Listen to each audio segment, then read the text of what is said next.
Salut les gars, moi je m'appelle Gabila, je suis un Bamenda. Je viens là, je fais cette petite vidéo pour m'adresser aux collègues, camarades d'armes dans l'armée camerounaise et à toute la population francophone du Cameroun.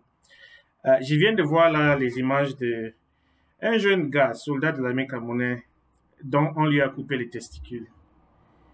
Euh, le gars qui a fait ça, on l'appelle Général Nopiti. C'est un gars dont on dit sa famille, sa femme et ses enfants ont été tués par l'armée camerounaise dans cette guerre qui se poursuit là. Parce que c'est qu'on veut appeler les notions. Mais voilà un gars, un jeune gars, je ne sais pas s'il est sergent ou sergent-chef, il a à peine, quand tu regardes sa face, un jeune gars comme ça, il n'a même pas 35 ans, avec un avenir plein devant lui. Voilà qu'il part se livrer à un bataille qui n'a pas ni sa tête, qui n'a pas ni de tête ni de queue. On lui coupe les testicules, on coupe le bangala là, pour aller, je sais pas quoi faire avec. Mais cela devait nous donner l'opportunité de prendre des leçons de l'histoire. Les Occidentaux nous ont laissé avec une histoire très compliquée. Le sentiment de la construction d'un pays ne se fait pas sur les victoires militaires. Cette guerre-là, c'est complètement inutile. Nous avons des réalités qui appartiennent à notre histoire que nous devons corriger. Nous devons avoir le courage de corriger et nous devons apprendre de l'histoire. Cette petite scénario que je viens de vous présenter, ça devait nous apprendre que la haine, c'est comme une sémence. Que quand on sème, ça prend du temps pour grandir, pour reproduire. La victoire militaire de cette histoire-ci ne va nous amener nulle part. Prenez l'exemple chez les Biafrans au Nigeria.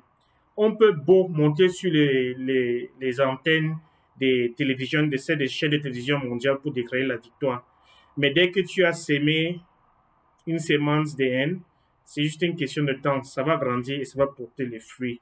Aujourd'hui, ce qui a été déclaré comme victoire il y a de cela presque 50, 60 ans sur la guerre civile au Nigeria contre le général Ojukwu est en train de revenir et est en train de monter en puissance dans les activités qui sont en train de se répandre dans cette partie du pays et qui sont en train de payer les prix.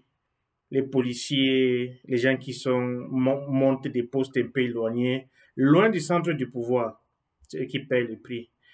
Ça devrait nous apprendre que les victoires militaires ne pourront jamais aboutir à un sentiment d'appartenance. Nous avons les vrais problèmes.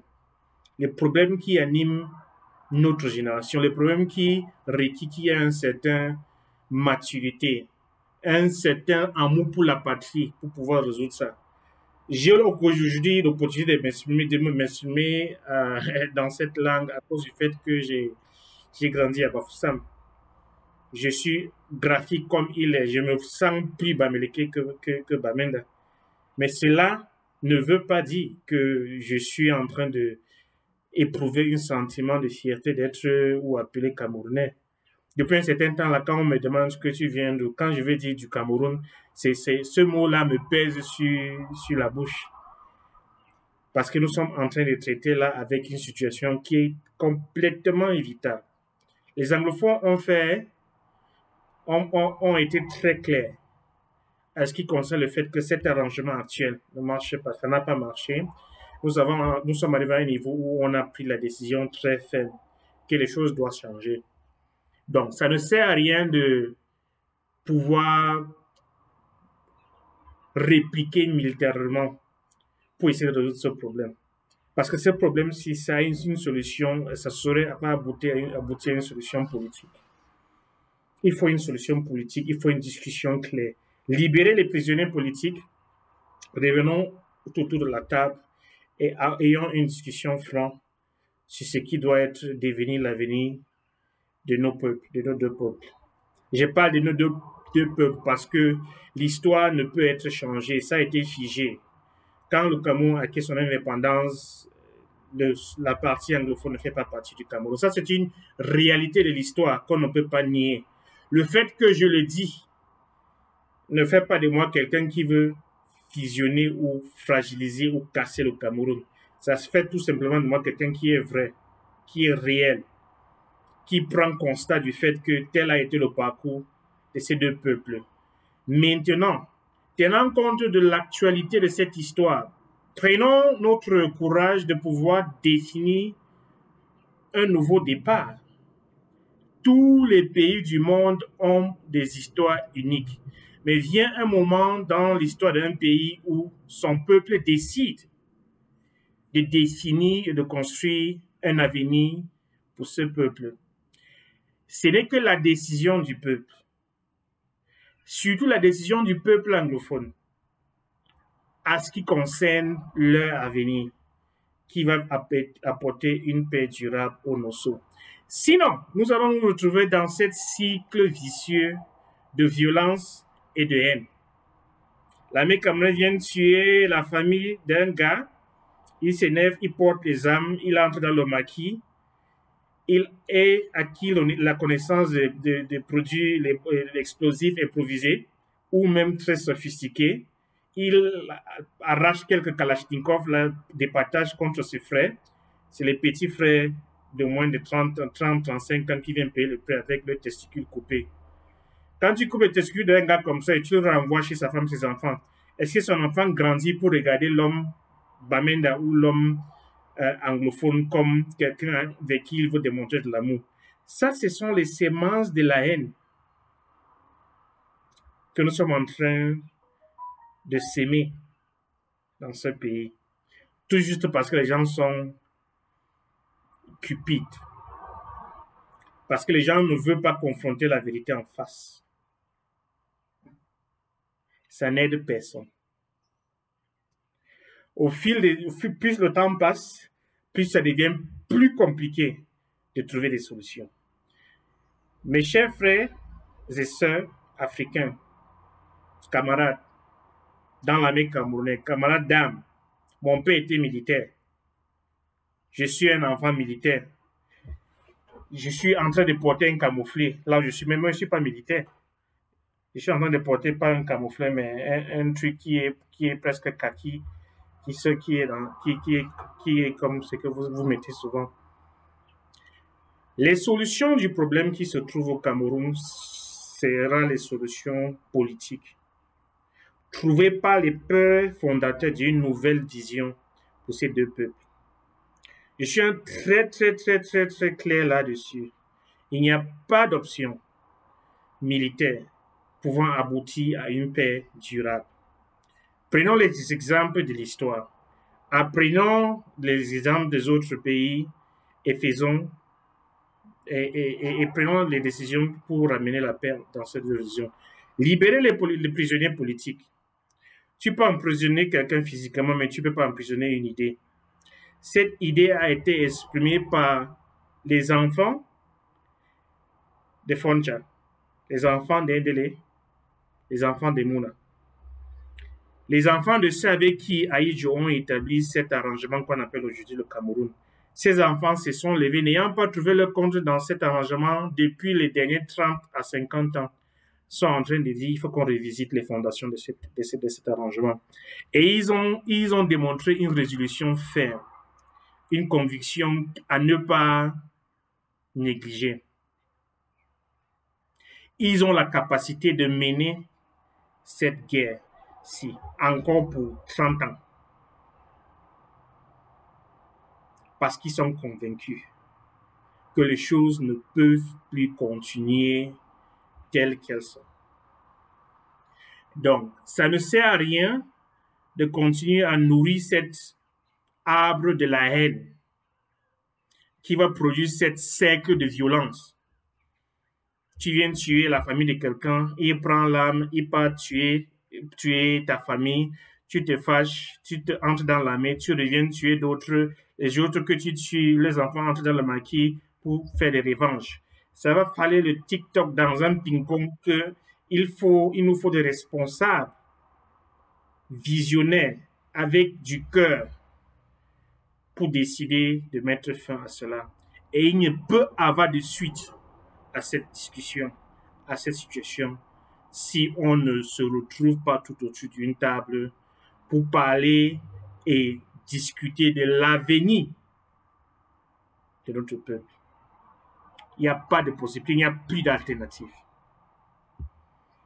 Donc, vaut mieux tard que jamais que la sagesse du Très-Haut nous anime et que nous puissions trouver la possibilité de trouver une solution à une paix durable.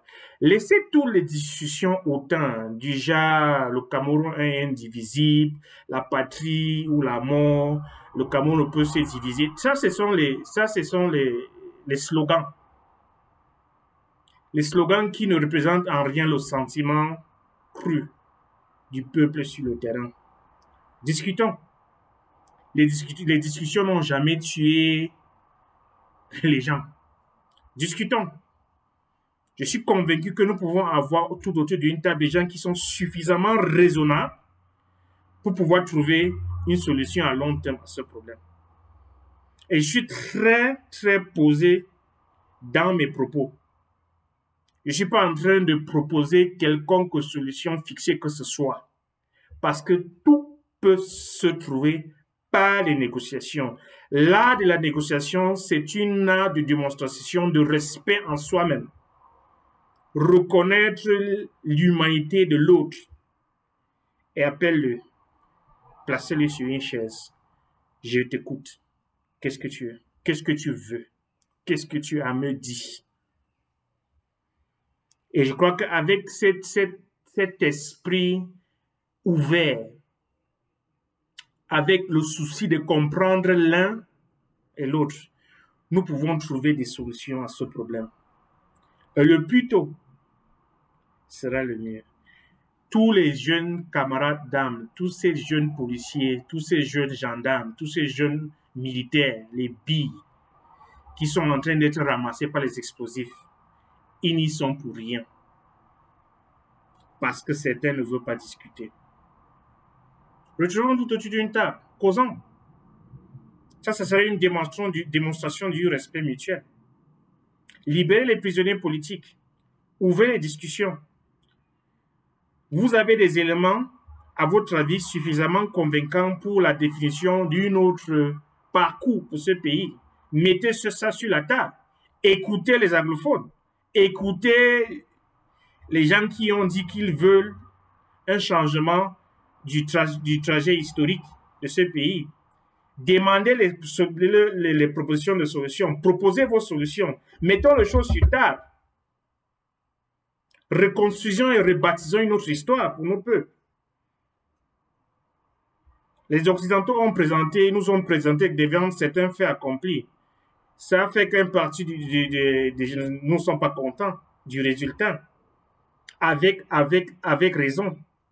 Je dis bien avec raison parce qu'il faut seulement regarder la gestion des fonds de Covid au Cameroun durant ces derniers 1 à 2 ans pour comprendre pourquoi certains estiment que vraiment, en fin de compte, nous ne pouvons pas continuer comme ça. Donc, mes frères, j'envoie ces messages comme un message de paix, un message d'appel à la raison, que la raison prévoit, qu'on puisse s'écouter, qu'on puisse discuter, on met fin à cette histoire. Ça ne sert à rien. De nos jours, dans un monde de mondialisation, combien de personnes sont calées sur le fait de quel passeport ils portent, de quelle nationalité à laquelle il appartient. Tous les ressources humaines, ce sont les gens, les experts qui sont établis tout autour dans le monde. Ce sont les gens qui peuvent apporter une vraie contribution pour le développement et l'avancement de ce pays. Mais si ils ne sont pas reconnus, ne sont pas respectés, leur appartenance n'est pas en train d'être considérée dans les termes et les conditions qu'ils estiment non négociables, on ne peut pas avancer. La technologie qui vient pour la création des engins explosifs, là, ce sont les têtes pensantes qui sont établies partout dans le monde. Les scientifiques, les gens qui ont fait des études de recherche dans la science de défense à très haut niveau, les gens qui ont travaillé dans les armées très avancées. Toute cette connaissance-là pouvait être mise à la disposition de ces pays pour son avancement. Aujourd'hui, on met ça à la disposition pour pouvoir neutraliser les éléments de l'armée camerounaise. On les coupe les testicules, On prend les photos, on met ça sur les réseaux sociaux. Est-ce qu'on pouvait éviter tout ça? Je crois bien.